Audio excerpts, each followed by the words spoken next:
Renato, Tudo bem, Eduardo? Boa noite. boa noite. Olha, em primeiro momento, eu quero agradecer muitíssimo você ter disponibilizado do seu tempo para que a gente possa conversar sobre, né, a parada LGBT de São Paulo e sobre o orgulho de celebrar nossas identidades. Muito obrigado.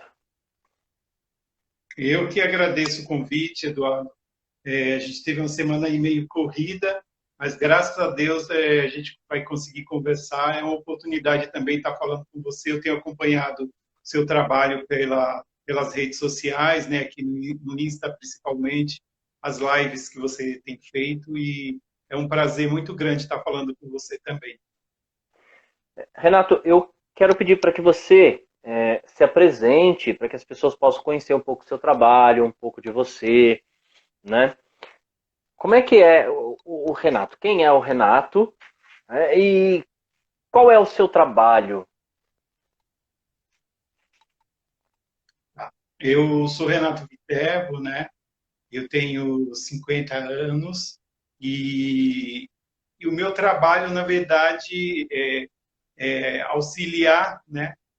Igual e com toda a equipe da Associação da Parada, todo mês do orgulho LGBT, né? Como também ações que acontecem ao longo do ano, né? Todo mundo conhece a Parada LGBT de São Paulo, mas a gente tem cerca aí de 15 eventos que a gente realiza. No total, são 15, mas alguns são eventos festivos e outros são eventos de militância, né? Eu sou formado em hotelaria e turismo e, e o meu trabalho é esse, é trabalhar com pessoas, é estar junto das pessoas. E ao longo desses anos eu tenho à frente da associação como vice-presidente, mas a minha militância começa em 99, né? Então é um tempinho aí bem grande de trabalho com a comunidade LGBT. Renato, você falou que existem alguns eventos que são festivos e outros eventos de militância, né?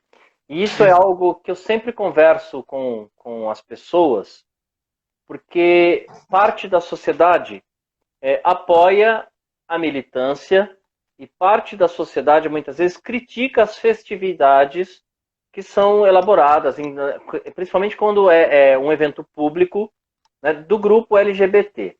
Só que a festividade é uma celebração também da vitória. Né? Não deixa de ser um evento político, porque é uma ocupação de um espaço que não era permitido para nós que somos gays, lésbicas, bissexuais, transexuais.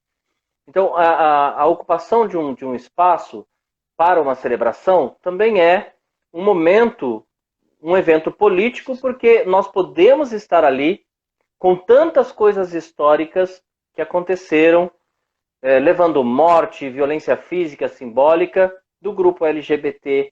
O que você pode falar sobre isso para as pessoas? Né? Por que é tão importante celebrar momentos e vitórias dessa comunidade? Eu falo sempre assim, Eduardo, nenhuma das nossas conquistas, né, elas vieram por vias legais, através de lei, né? Foi tudo conquistas através do STF, né? Então, a parada, principalmente a parada de São Paulo, por ser a maior parada LGBT do Brasil, né?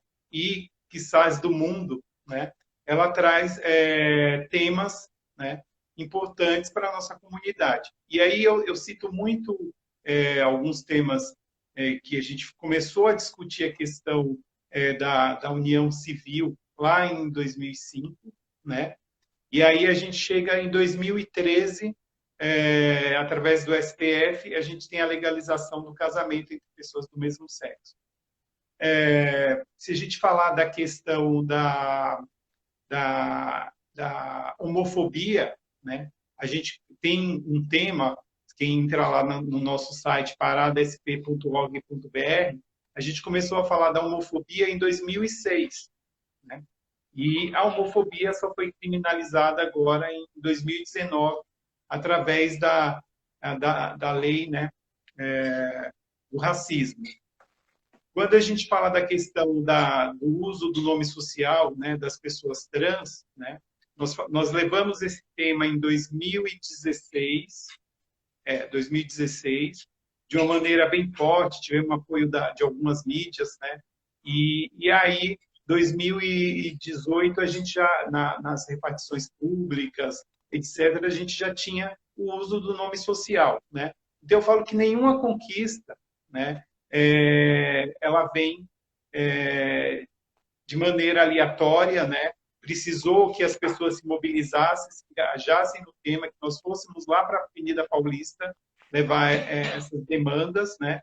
E que as pessoas responsáveis pela legislação entendessem o que era que estava sendo reivindicado naquele momento, né? Então, eu falo que a parada, né, é uma forma de luta, né, diferenciada, porque, como a gente fala lá na associação, fervo também é uma forma de luta, né? Então, ali a gente está no momento festivo, porque a gente tem os trios elétricos, né? E que isso foi uma discussão que a gente teve com o movimento através do fórum Que Parada Nós Queremos, né? Onde a gente mostrou o modelo americano, o modelo europeu, né? De realizações de paradas, e aquelas pessoas que estavam presentes nessas discussões, que foi cerca de um mês, né, a gente discutindo se a gente tirava trio elétrico, se a gente não tirava, porque tem essa crítica, né, de, mas virou um carnaval fora de época, né? Como se o carnaval também não fosse uma manifestação cultural, né? Então, a parada também é uma manifestação de direitos humanos, de cultura, e ali a gente está levando as nossas demandas. Só ali que a gente consegue, levando 3 milhões de pessoas ou mais, né, naquele dia, para que as pessoas entendam quais são as nossas reivindicações de fato. Ó, eu acho muito significativo que você fale isso, né? Porque algo que eu tenho sempre exposto para as pessoas é que a comunidade LGBTQIA+, hoje denominada assim, ela sempre, em grande maioria, lutou pela felicidade de ser o que é em sociedade. A gente busca a felicidade como um direito de poder ser o que nós somos em qualquer espaço social. Porque você não poder ser você mesmo em sociedade, isso traz uma angústia. Quantas pessoas, né, e aí a gente tem que pensar nas pessoas que vieram antes, inclusive da nossa geração, apanharam nas ruas, sofreram violência simbólica, física, tiveram depressão, mas com muita resistência permaneceram ali, lutando para que nós chegássemos onde nós chegamos. Depois eu quero até falar com você sobre essa questão da memória da comunidade LGBTQIA+, que eu acho fundamental que a gente trate de todas essas pessoas que lutaram, né, e deram a vida para que nós pudéssemos ter esse espaço hoje. Mas enfim, então eu sempre digo isso para as pessoas, olha, a nossa luta é poder ser feliz como nós somos. E eu não vejo outra forma de ser uma parada se não celebrar a felicidade de poder ocupar aquele espaço. É que as pessoas estão desacostumadas com atos políticos que sejam manifestados com felicidade. Parece que as coisas têm que ser sempre endurecidas, violentas.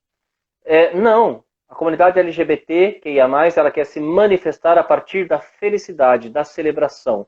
E isso não desconfigura todo o processo de luta, de engajamento e de resistência que todas as pessoas que compõem esse grupo sempre tiveram em sua vida. Quando eu entro numa sala de aula e falo, sim, eu sou um professor gay, isso também é um ato de resistência. Porque em algum momento as pessoas vão tentar me subjugar a partir daquilo que eu sou. Sim. E a história da parada? Como começa? E o que isso significa para a nossa cidade e para a comunidade? Na verdade, assim, a primeira parada ela foi realizada no Rio de Janeiro, né, em 95, né? Poucas pessoas conhecem, né, a história das paradas, principalmente aqui no Brasil, né? que as paradas elas começam com a advinda do HIV no Brasil, né? Anos Uhum. 80, chegada do HIV aqui, o desespero, e a comunidade ali já começou a se movimentar, né? Como forma de resistência, como sobreviver, né? E aí, posteriormente, a primeira parada acontece no Rio de Janeiro, e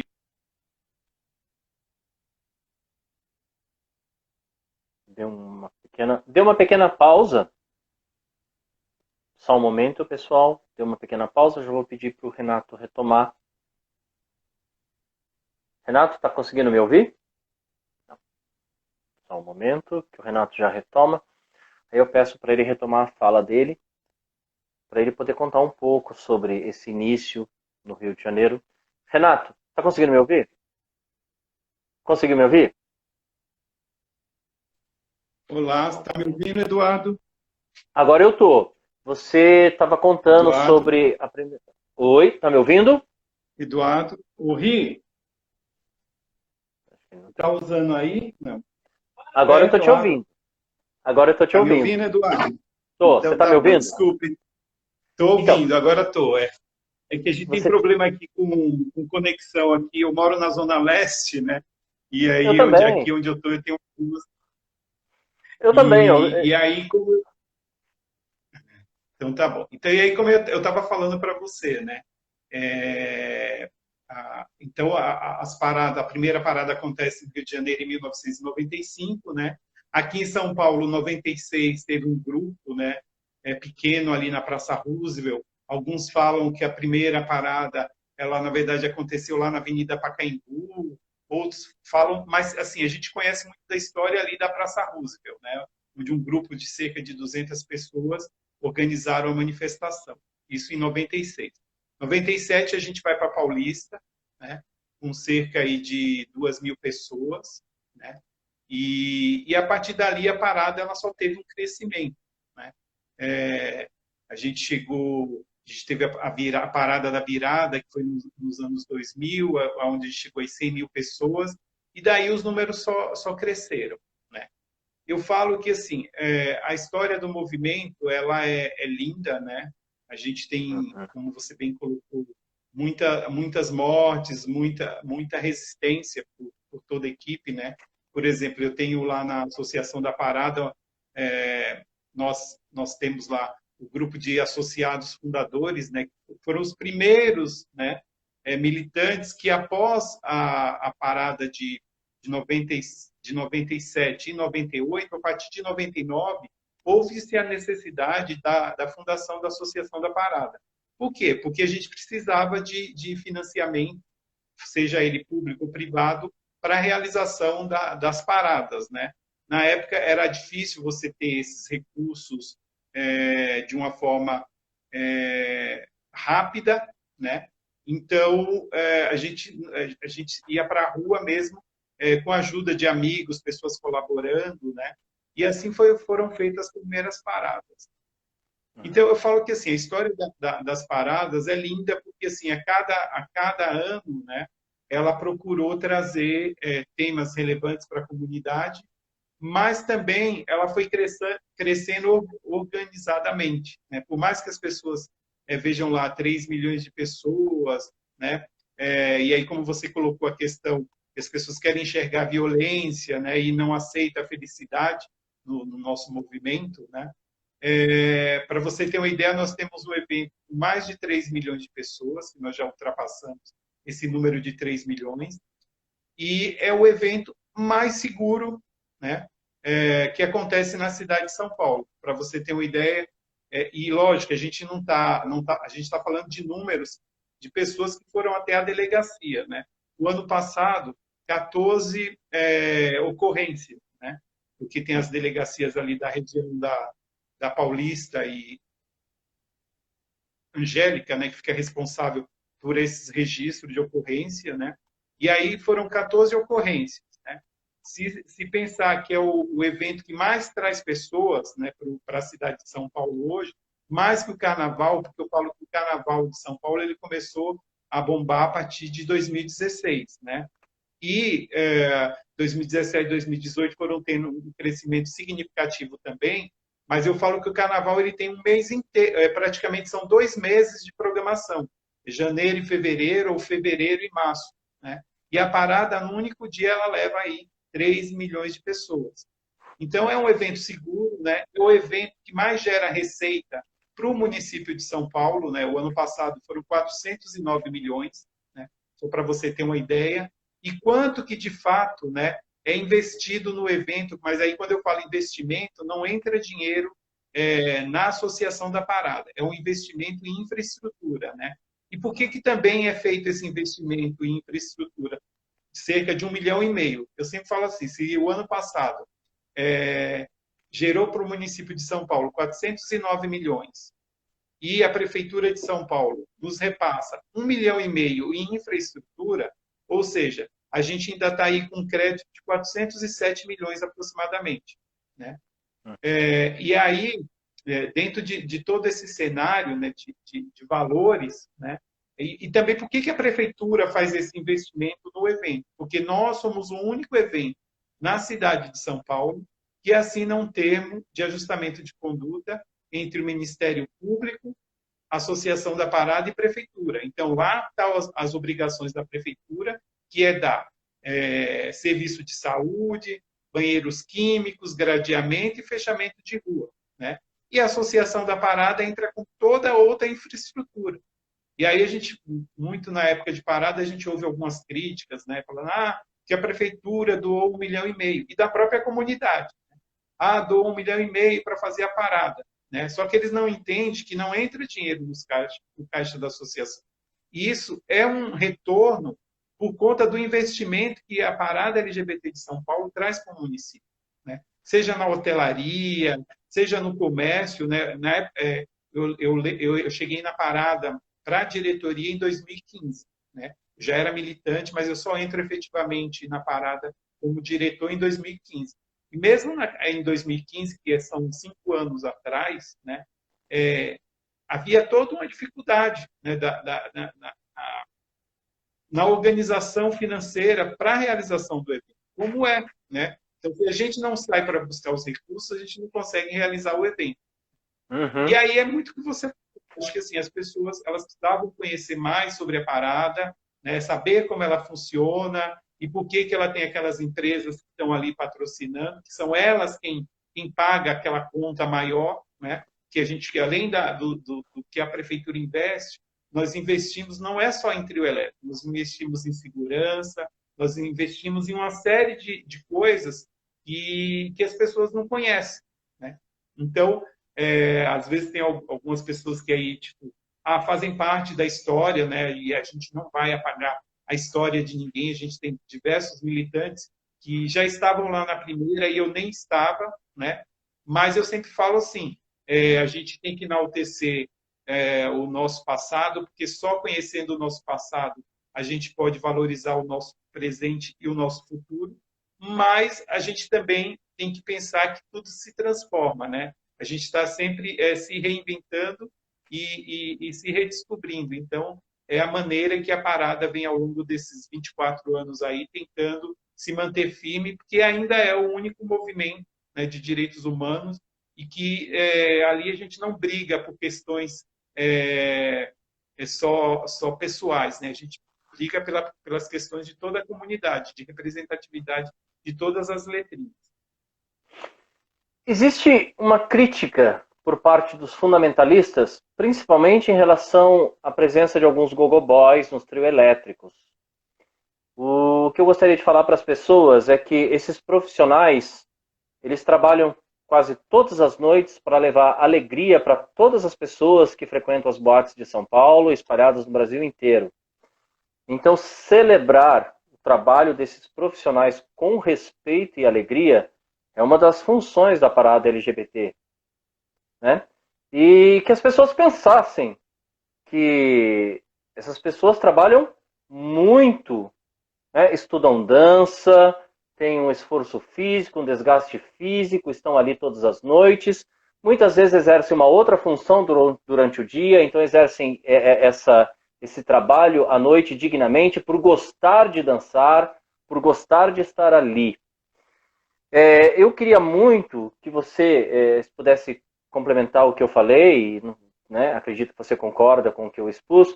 Também falasse sobre, quando eu falo personagens, eu falo assim, personagens que são essenciais para a parada, né? Como as drag queens, que são profissionais que... Eu conversei com a Gervásia, e nós falamos muito sobre isso, a Gervásia Boreal.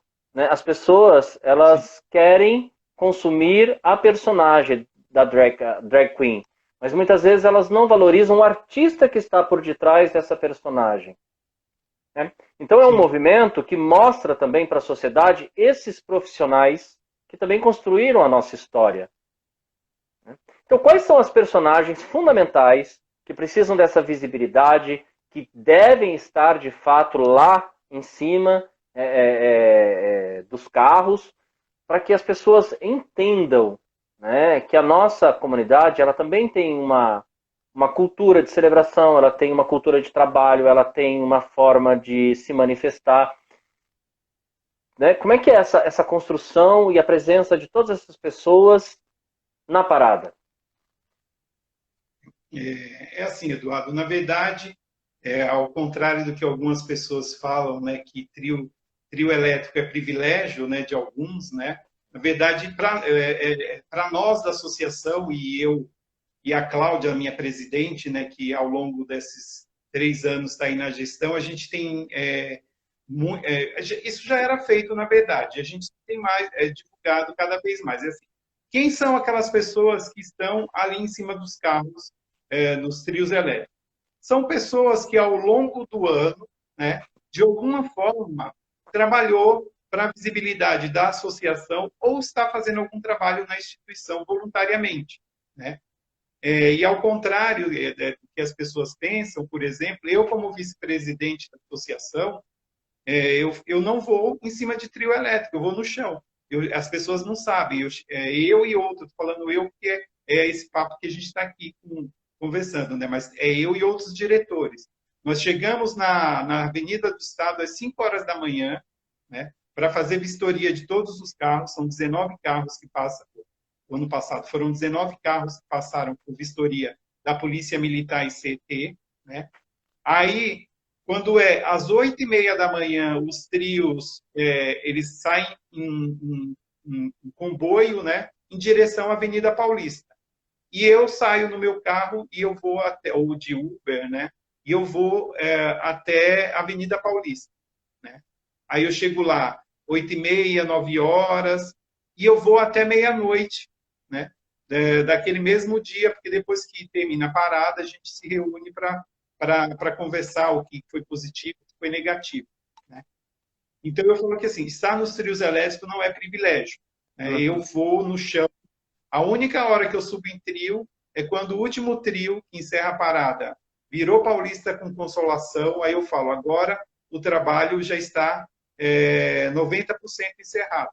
Então, aí eu vou, entro no camarim, eu nem vou lá para cima. Né?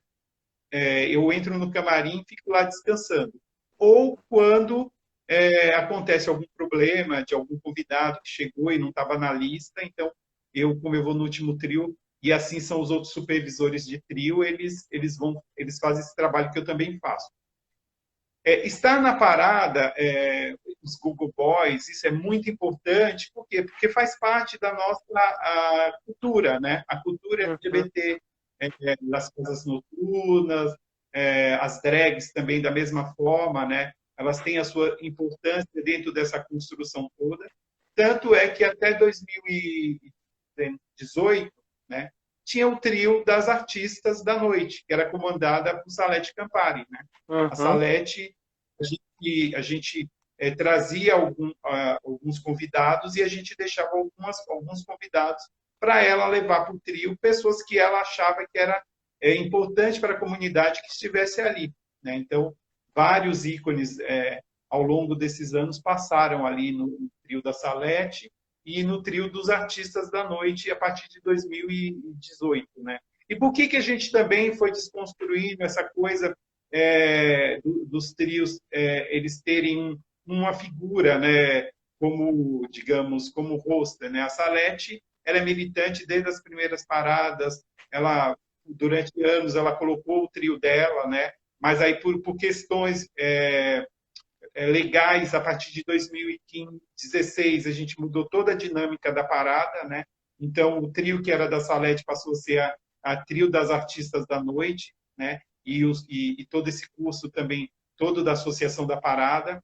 Então, a importância desses artistas, né, ali na parada é muito significativa em todos os sentidos. É como você falou, é uma profissão, né? E uma profissão de artista, né? A gente não pode separar, a gente tem que separar quem é a Tchaka, né?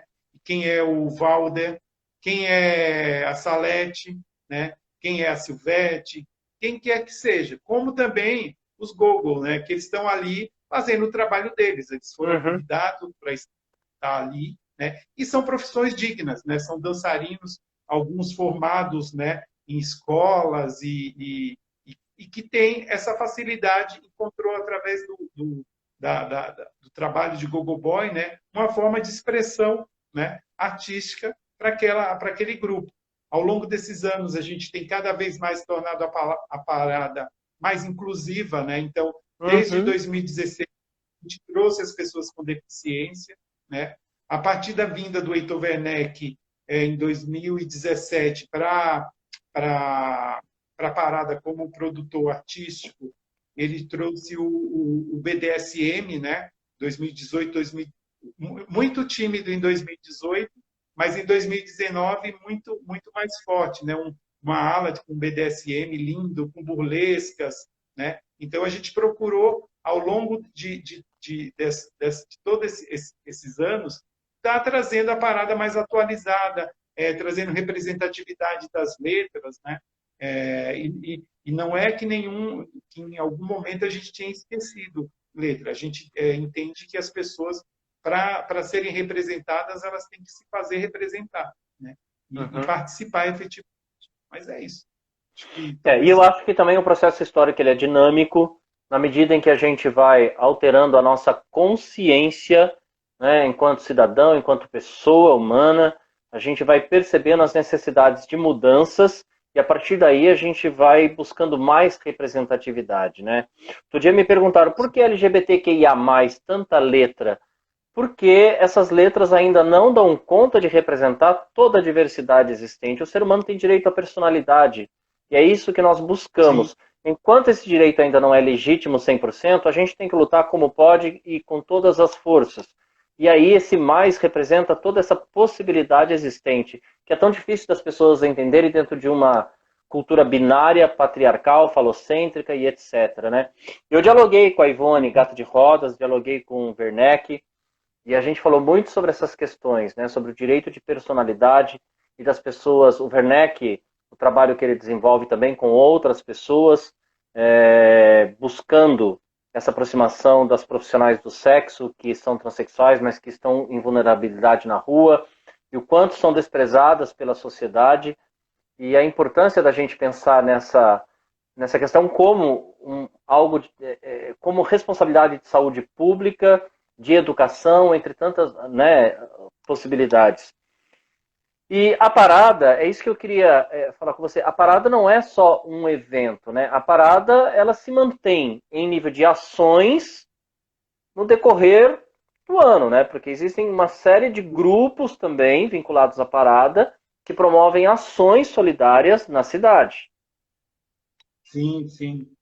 E aí muito isso. A gente, por exemplo, a gente começa o nosso calendário em fevereiro, né? Com o carnaval, com o bloco da diversidade.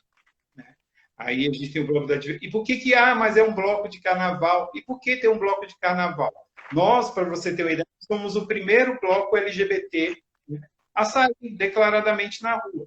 E aí naquele ano, no ano seguinte, né, veio o Minho Queens, veio uma série de outros blocos, né, que foram compor o carnaval. Mas por que esses blocos vieram? Por conta mesmo da homofobia que você ia participar de um bloco, né, e como LGBT, às vezes você era agredido, né? Então, o macho alfa, ele pode mexer com a menina, chamar ela de gostosa, etc, fazer toda aquela relação de abuso, né? mas ele não permitia que, por exemplo, que os gays ou as drags ou quem quer que seja que estivesse ali se manifestando, né, pudesse ter essa mesma possibilidade, né, dele. E aí veio o bloco da diversidade. Aí a gente trabalha março, abril, maio a parada, né? E a partir do segundo semestre a gente tem outros eventos que são os eventos de militância que eu falo, né? Então a gente faz o encontro, o ciclo de debates, né? Que é uma semana de palestras com temática LGBT. Então a gente já falou de pessoa com deficiência LGBT, já falamos da questão de morador de rua, já falamos da questão do LGBT idoso, todas as questões do, do, do, do universo, né, da população, mais voltado para a comunidade LGBT. Aí a gente tem o encontro de paradas que a gente está realizando há 2 anos, que é o encontro de parada estadual e o nacional, onde nós trouxemos os 27 estados da federação, né, para participar desse encontro. Foram 2 anos realizados. Do estado de São Paulo, a gente já chegou a estar com 62 organizadores de paradas, né? Isso tudo custo bancado pelos parceiros e pela Associação da Parada, hotelaria, hotel, alimentação, né? Que mais que a gente faz? A gente faz o encontro de jovens vivendo com HIV/AIDS, né? Que é encontro de saúde voltado para os jovens vivendo com HIV/AIDS. Fora isso, a gente tem o Ato Basta, que a gente chama atenção para a questão da transfobia, da homofobia, né? Esse a gente foi durante 2 anos, mas aí o nosso calendário só aumenta, né?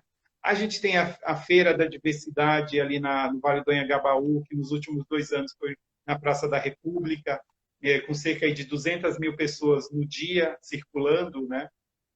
A gente tem o Prêmio Cidadania em Respeito à Diversidade, que é um prêmio entregue para pessoas físicas e jurídicas, né, que fizeram algum trabalho em prol da comunidade. E não é a associação da parada quem escolhe. Quem escolhe é um grupo de curadores, né, e esses curadores escolhem. Então, a gente premia desde um artista, uma personalidade, até uma empresa, um veículo de comunicação, um filme. Então, tem toda uma premiação. Fora isso, a gente tem o Diversity Run, que nós realizamos uma edição aqui no Parque do Carmo, né, que tinha aquela questão das próprias pessoas que frequentam o parque, e até dos administradores do parque da época, que tinham uma relação muito conturbada com a questão da prostituição, né? Então, nós falamos, vamos levar. E quando eu fui, eu e um outro diretor já falecido, fomos negociar lá com o Parque do Carmo, havia essa coisa, mas como é que a gente vai trazer essas pessoas para dentro, para falar com a população?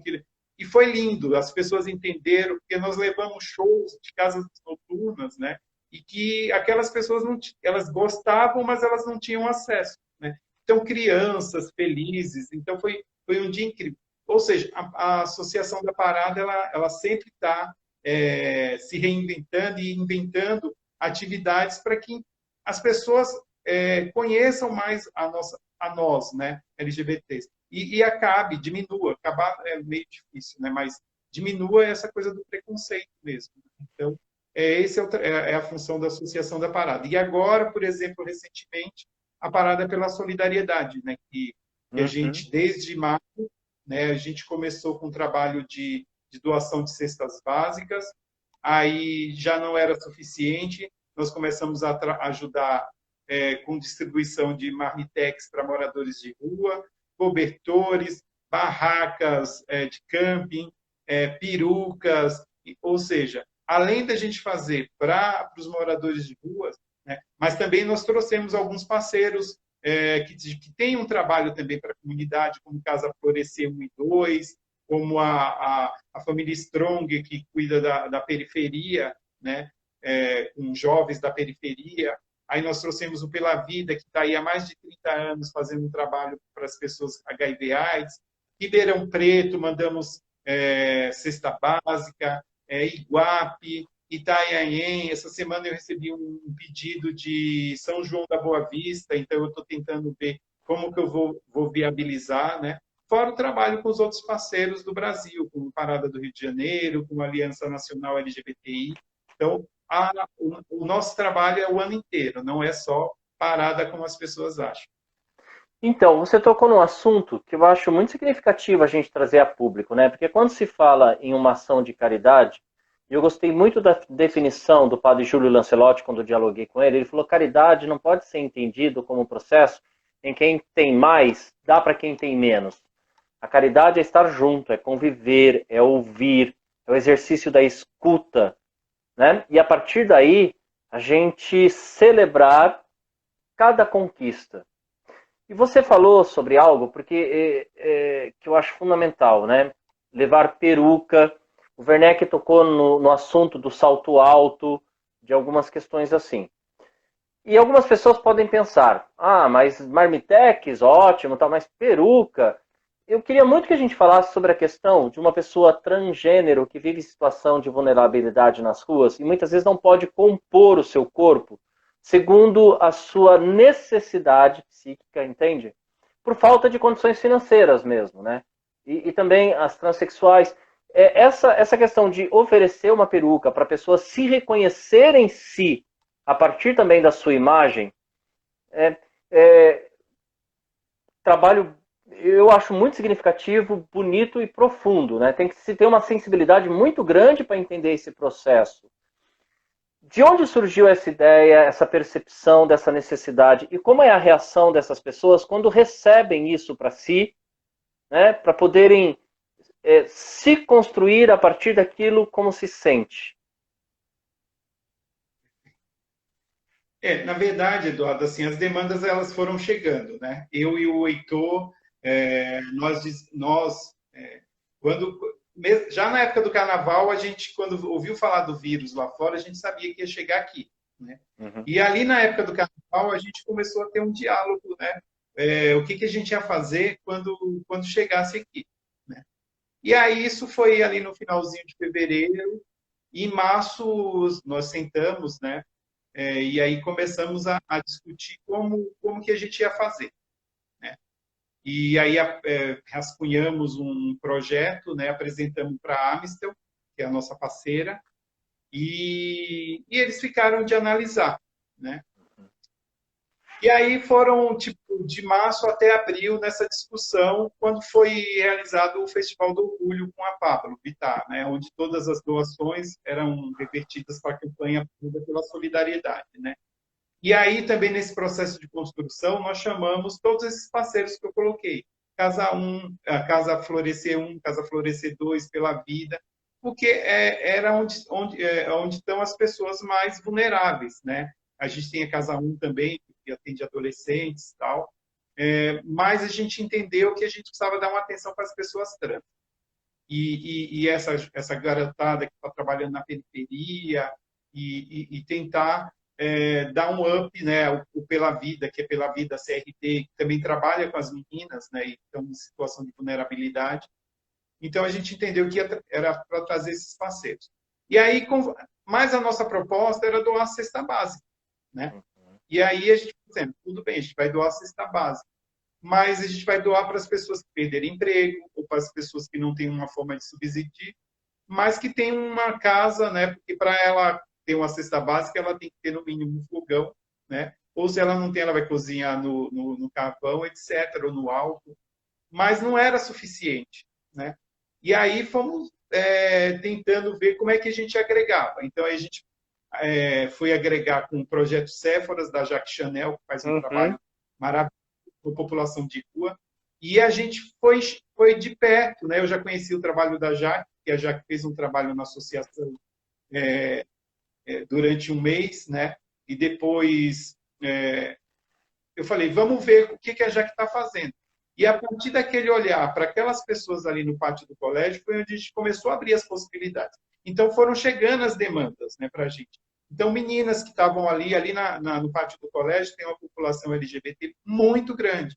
Mas também ali embaixo do Minhocão, da Santa Cecília até a Barra Funda, tem vários núcleos LGBTs, né? Também que as pessoas não estavam enxergando aquela população ali, né? Porque as pessoas iam lá para o pátio do colégio. E aí eu e o Heitor conversando, a gente falou, olha, apareceu uma reportagem na TV Gazeta, né? E aí eu falei, olha que reportagem está falando aqui, vamos lá conhecer, Heitor, né? Aí o Heitor foi lá, fez todo o mapeamento da área, conheceu. E aí as demandas só foram chegando. Então, vieram o pedido de peruca, a Adriana, pedido Adriana é uma travesti que tem lá na associação, né? E ela já faz esse trabalho há muito tempo, doação de roupa, barracas. E aí ela foi também pegando alguns parceiros e foi chegando as demandas.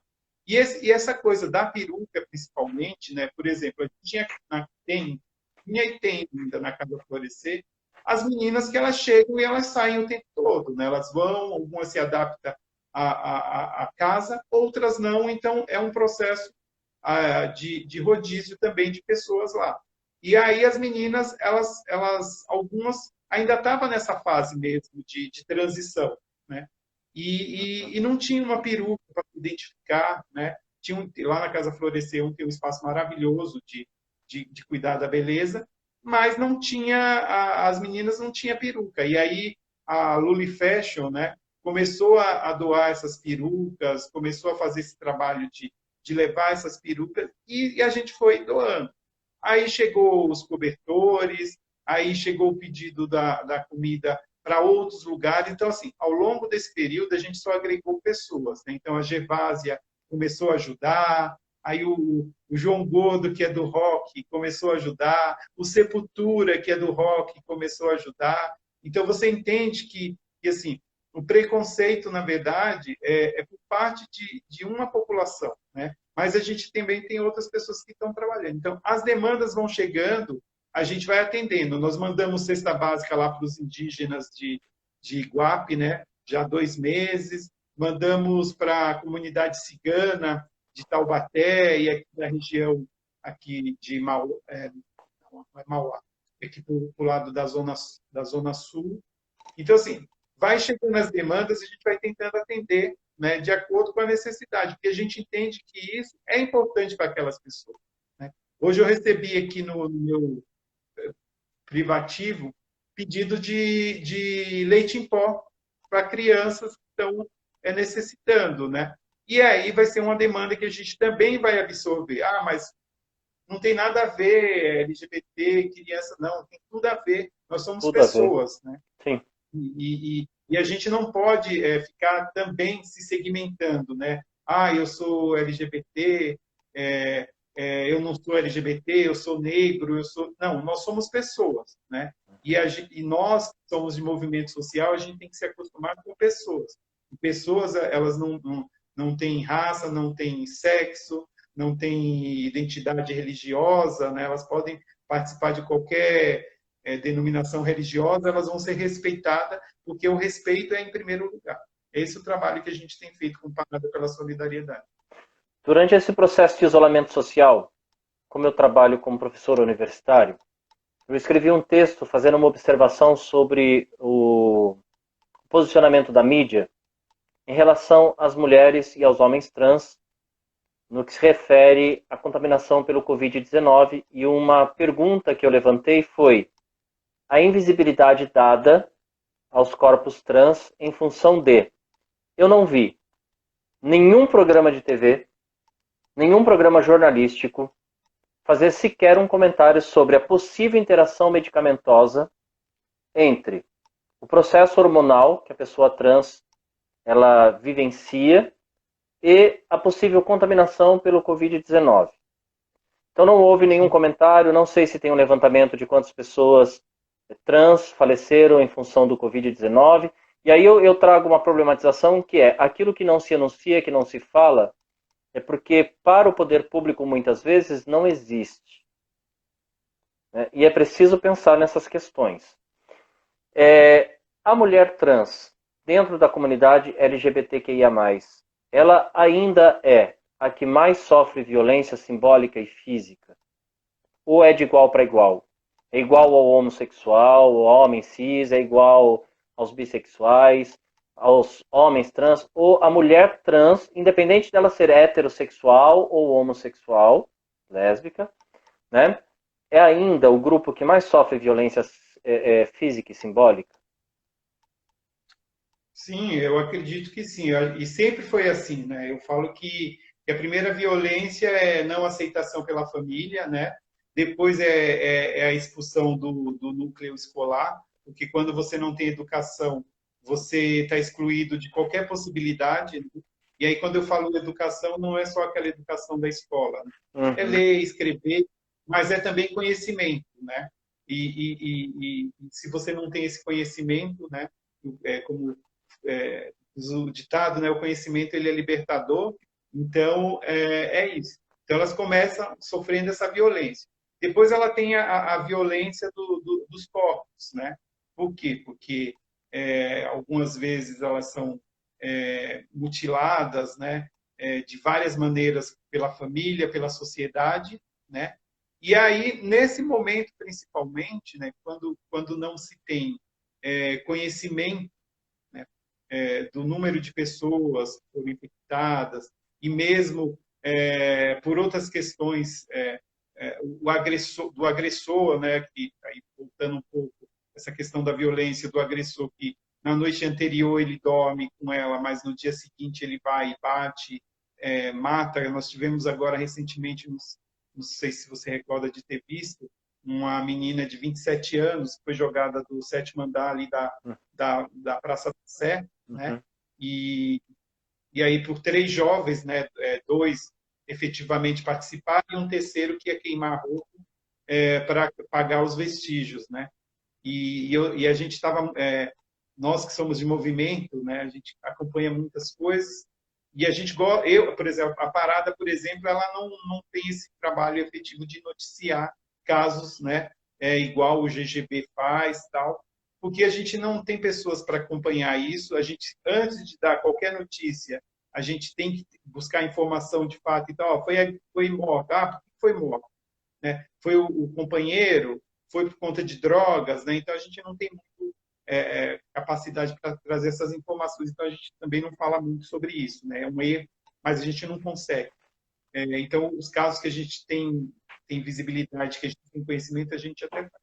Então eu falo que assim, toda essa violência, né, ela continua existindo, né? Então, quando o poder público ele se omite em algumas questões, por mais que a gente tenha a Lei 10.948 aqui em São Paulo, por mais que a gente tenha outras políticas públicas, né? Mas a violência já aconteceu lá atrás, quando ela foi excluída da escola, quando ela foi excluída do lar, né? E aí, trazendo muito para essa questão dessa menina agora, de 27 anos, por exemplo, a mãe dela na reportagem, acho que foi, não culpo nem a mãe, mas o repórter que foi infeliz em colocar, né, ele colocou uma frase assim, que a mãe, segundo a mãe da menina falando, moço, eu quero que a minha filha use o batom da cor que ela gostava, ela vai ser enterrada com a cor do batom que ela gostava, né? Mas aonde estava essa mãe, né, que deixou essa filha ir para a rua, né? Ainda que ela foi buscar abrigo lá na Casa Florescer, e é todo um processo que tem também por trás, né, que não é só a questão de ser trans, né? Tem a questão das drogas, etc, etc, né? Então, eu acho que a violência trans ela ainda é a maior, né? Os gays eles sofrem, né? Violência, mas eu sempre falo assim, eu como gay, em algum momento eu posso me passar despercebido, né? Eu como gay cis, é, não afeminado, etc. Em algum momento eu posso passar despercebido, mas aquele que é afeminado, a trans, aquele que mora na periferia, que é negro, né? E todos esses outros, né? Eles não conseguem passar despercebido e eles sofrem violência, né? De algum motivo. Mas as trans ainda é a população mais vulnerável porque a maioria delas estão na rua, né? Estão trabalhando na rua. E é na rua que acontece todo tipo de violência, né? A gente não tem nenhum mapeamento, né? A gente sabe através do GGB e de outros que divulgam que a cada 48 horas morre uma pessoa LGBT, né? Mas, assim, de fato, não tem uma pesquisa mais efetiva sobre isso. Fica toda essa questão que você colocou mesmo, de não ser noticiado pelos órgãos de imprensa e que isso, na verdade, é uma forma também de invisibilidade, né? Tornar, não trazer à tona essas questões que fazem parte, assim, aquela coisa, aquela cadeia. Violência gera violência, né? E se a gente não estiver atento e achar que é mais normal, que é mais um caso de agressão, né? Veja Dandara e outras, porque assim, hoje não adianta só matar, você tem que matar com requintes de crueldade. E você ainda tem que filmar para mostrar, olha, eu matei porque era LGBT, porque era gay, porque era trans, tarará, e porque eu não aceito esse tipo de comportamento, eu estou mostrando aqui para vocês, olha o que eu fiz com essas pessoas. Né? Somente no Nordeste, né? Teve muitas coisas assim que eu não consigo nem assistir. Quando me manda, eu falo assim, gente, não vou assistir, porque eu fico muito impactado, eu não durmo, e essas questões ainda, para mim, é muito difícil pensar que a gente tem aí 24 anos de luta, algumas conquistas, mas muitas coisas ainda para avançar, né, nessa questão da violência. Olha, eu trabalhei a minha vida inteira com educação e continuo trabalhando, e eu sou muito grato à minha carreira como professor, porque eu sempre digo para as pessoas, eu comecei a minha carreira como professora na escola pública, né? E eu trabalhei com ensino fundamental 1, ensino fundamental 2, ensino médio. Depois trabalhei na graduação como professor universitário. Trabalhei na especialização Lato Sensu e hoje eu atuo como professor orientador no programa de mestrado em educação. E eu penso que o caminho doa a quem doer, independente do esforço que se tenha que fazer enquanto luta da comunidade, é que a escola rompa com o preconceito e traga para dentro dos seus muros diálogos sobre diversidade, pautando orientação sexual e identidade de gênero de uma forma respeitosa. Né? E eu vou ser muito sincero, Renato, eu não gosto muito da palavra tolerância. Né? Essa palavra tolerância, eu vejo, ela entrou em cena como subterfúgio para que as pessoas possam amenizar uma violência que existe. As pessoas não têm que tolerar. As pessoas têm que aprender a reconhecer o outro como semelhante. Independentemente da religião, da identidade de gênero, da orientação sexual, né, da condição humana. Reconhecer. Eu posso até não concordar com o modo como o outro vive, como ele pensa, mas eu tenho que reconhecer que o comportamento é tão valoroso quanto o meu. A religião tem uma dimensão do sagrado tanto quanto a minha. E eu penso que o caminho é a educação. Não dá mais para a gente pensar que o fundamentalismo pode ganhar espaço com o seu discurso medíocre, enquanto vidas continuam sofrendo e morrendo e sofrendo violência por conta de preconceito. Sim. Então eu costumo dizer, crianças trans existem. Adolescentes trans existem. Eu já sabia que eu era homossexual quando criança. E eu vou até te contar uma história engraçada. Meu avô, tadinho, ele não entendia. Meu avô era um senhor muito aberto, mas ele achava muito engraçado, inclusive, porque às vezes ele comentava com a minha mãe, mas esse menino só vem na sala quando acaba o jogo de futebol. E era verdade, porque acabava o jogo de futebol e ia correndo para ver os jogadores trocando camiseta e tal, porque eu já tinha aquela atração que eu não sabia o que era, mas eu sentia que havia. Então isso já se manifestava na minha infância. Né? E não é só isso, eu estou usando isso como exemplo porque eu lembro que meu avô comentava.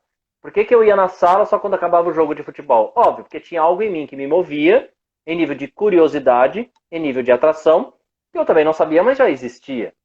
Né? Assim como os meninos héteros, as meninas héteros se atraem pela curiosidade, pela noção de pertencimento, pelo desejo que está ali dentro se manifestando. E as pessoas começaram a entender, né? Nós somos assim. E eu também não gosto desse discurso, sabe? Porque eu e o meu marido, a gente já foi habilitado para adoção. E eu sempre digo, filho nasce quando chega. Não importa se ele vai chegar de forma biológica ou pela adoção. E família é qualidade de relação. E eu não gosto desse discurso em que alguns casais homoafetivos, às vezes, são dominados até pela heteronormatividade, que tenta dizer para nós que olha, mas não tem problema um casal gay adotar uma criança, porque o casal gay não influencia na orientação sexual da criança. Eu penso assim, não é por esse lado que a gente tem que começar a discutir, porque se o meu filho tiver orgulho de mim e falar para mim, pai, eu quero ser gay como você, a gente sabe que não é questão de escolha, nós somos. Mas se ele tiver orgulho do seu pai e falar isso, eu não posso ter medo disso. Eu tenho que falar, que bom, meu filho, que você tem orgulho do seu pai e quer ser como seu pai. Né? Sim. Então, muitas vezes a gente começa a justificar também as nossas relações a partir de um discurso que nasce da heteronormatividade e impõe a gente até uma fiscalização da própria vida. Ah, então eu posso eu posso ter filho, mas mas eu tenho que ter certeza que eu não vou influenciá-lo. Eu não vejo problema nisso. Mesmo porque se ele, né, se ele foi influenciado por curiosidade, porque os pais são assim, experimentar, ele não vai gostar ou vai gostar, é uma coisa tão, né? Eu penso que a gente tem que trazer essas discussões para a escola, como eu levo para a universidade, quando eu dou palestra. E é isso. Renato, a gente está chegando no tempo final. Então eu gostaria muito que você desse suas considerações finais e ainda falasse o que você acha que é necessário, porque eu gostei muito desse encontro com você. Obrigado, Eduardo. Eu agradeço pelo convite, a recíproca foi verdadeira, né? A gente conversou antes.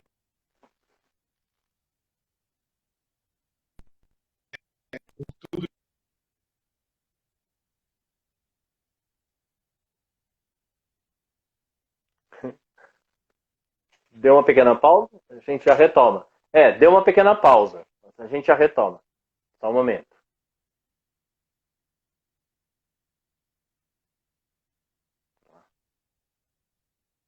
Só um momento, pessoal. A internet muitas vezes trava. Falta um minuto. Deixa eu só ver se ele volta. Voltei, desculpa. Tá. A gente tem. Então, eu mudei aqui de ambiente para ver se a gente consegue bater, finalizar. Tá Então, bom. é assim, eu quero agradecer pelo convite. Foi um prazer, né? A gente começou discutindo antes e foi um prazer muito grande. Te parabenizar pelo trabalho, primeiro por você ser professor, né? E aí você ter essa consciência, né? Que eu acho que o professor, né? Ele é o formador de opinião, ele é quem vai dar todo o nosso alicerce para a vida, né? E você se importar com a questão da diversidade na escola, né? De falar sobre diversidade, né? Falar que assim, a gente tem que entender que a gente tem que ter respeito mesmo, né? Eu também, igual a você, desde de criança, né? Eu falo que eu acho que eu tinha uns 7 anos, eu já sabia, né? Renato, o E reloginho está contando. Então vamos fazer o seguinte: tá a bom. gente vai cair, aí a gente retorna para você poder fazer suas considerações finais. Pode ser? Pode ser, então. Então tá bom. Vamos só esperar, porque senão ele derruba a gente e aí a gente fica no ar assim, olhando pro teto. Já vai Tá bom. finalizar e a gente retorna para fazer a finalização. Tá bom? Tá Até ótimo. mais. Obrigado, viu? Boa noite. Retornando para que o Renato Viterbo possa fazer aí as suas considerações finais. A gente deu uma pequena travada agora no final da live. E aí um pouco da voz dele ficou perdida. Então eu pedi que a gente finalizasse e retornasse para poder, então, fechar esse papo que foi tão significativo sobre a parada LGBT aqui de São Paulo.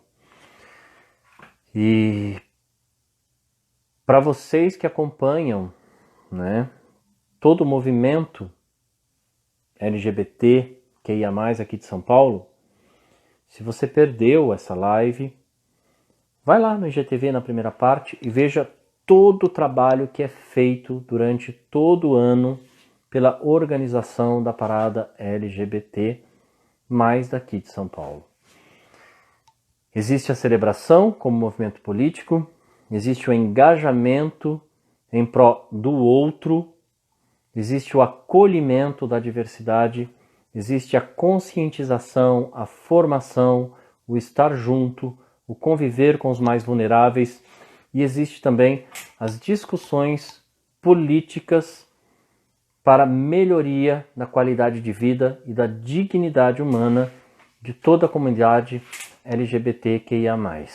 Então é fundamental que a gente comece a ter essa consciência. Deixa eu mandar aqui para o Renato o link desse novo início, para ele poder retornar e fazermos a finalização. Só mandei para ele, aguardar o retorno. E você que acompanhou, né, o nosso papo anterior, eu agradeço, porque acho que foi muito significativo. Né? A gente vai aprendendo muitas coisas, principalmente em relação à realidade existente da comunidade LGBTQIA+, porque mediaticamente existe uma representação social de que o público LGBT ele é um público bastante glamouroso, né? Vive de balada, da imagem, tantas outras coisas. E isso não é verdade. Nós somos uma população tão vulnerável como qualquer outra. Deixa eu chamar aqui o Renato para fazer a finalização. Então, encerrar esse papo. Estou aguardando. Oi, Renato. Acho que assim, Oi, Eduardo. Assim fica melhor, porque daí você pode finalizar com calma e expor seu pensamento. É verdade. Assim, eu queria agradecer, como eu estava falando, né, a você pelo convite. Dizer que é importante ter pessoas como você que trabalha com educação e que pode falar da diversidade, né, nesses espaços. Acho que a gente tem que batalhar muito por isso, né, uma educação inclusiva de fato, né, parabenizá-lo também, que eu sei que você está aí na luta, aí numa campanha e que a gente espera muito, né, de vocês que vão assumir esse poder em breve, né, porque vão ser a nossa voz ali dentro do espaço público, né. Então, eu quero agradecer, né, dizer que foi um prazer muito grande e que a gente comece a falar mais sobre isso em outros momentos, né, e não só na época da parada, né, que a gente fale de diversidade o ano inteiro e que respeite todas essas identidades e orientações sexuais existentes. Esse é o que eu precisava falar. Obrigado mais uma vez.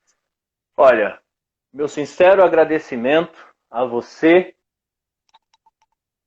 Beijo no seu coração. E apesar da distância, sinta-se abraçado. Obrigado mesmo, tá bom? Obrigado a você, da mesma forma. Um abraço. Obrigado, pessoal. Até breve. Tchau, tchau. Até breve.